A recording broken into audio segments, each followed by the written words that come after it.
प्रेम से बोलिए गौरी शंकर बाबा की जय। एक बूढ़ी थी, वह बहुत ही कंजूस थी। वह भोले बाबा का बहुत बड़ा भक्त थी।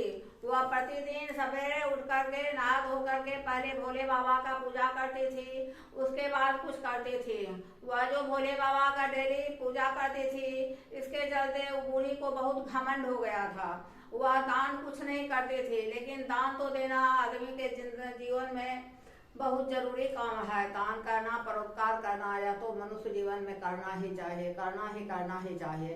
लेकिन वह बूढ़ी जो थी प्रतिदिन सिर्फ भोले बाबा का पूजा करती थी और दान नहीं करती थी। पड़ोसी जब उनको कहने आती थी कि आप कुछ दान कीजिए, परोपकार कीजिए, तो वह बहुत गुस्साती थी। एक दिन भोले बाबा सोचे कि यह तो मेरा भक्त है, यह कभी दान नहीं करती है, इसका उद्धार कैसे होगा।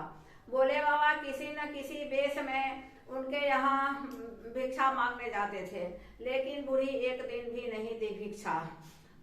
धीरे धीरे उस बूढ़ी के मरने का दिन आ गया। जमराज आए और जमलोक ले गए। बूढ़ी रोने लगी, बोली कि मैंने तो जिंदगी भर भोले बाबा का पूजा किया है, तो मैं यमलोक क्यों जाऊंगी, मुझे भोले बाबा से मिलवा दीजिए।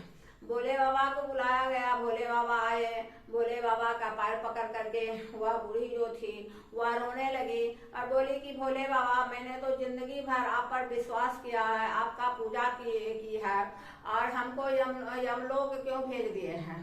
तो भोले बाबा बोले कि आप जीवन में कभी दान नहीं की है, तो एक काम आप कीजिए, आप 7 दिन के लिए पृथ्वी लोक पर जाइए और 7 रोज आपको जितना दान पुण्य करना है कर लीजिए, तब आप आइएगा। वही बात हुई।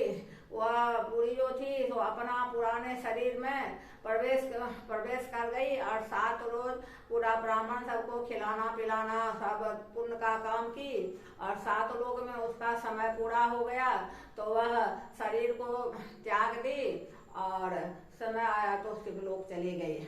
मेरा वीडियो आपको अच्छा लगे तो मेरे चैनल को आप सब्सक्राइब कीजिए, लाइक कीजिए, कमेंट कीजिए। धन्यवाद।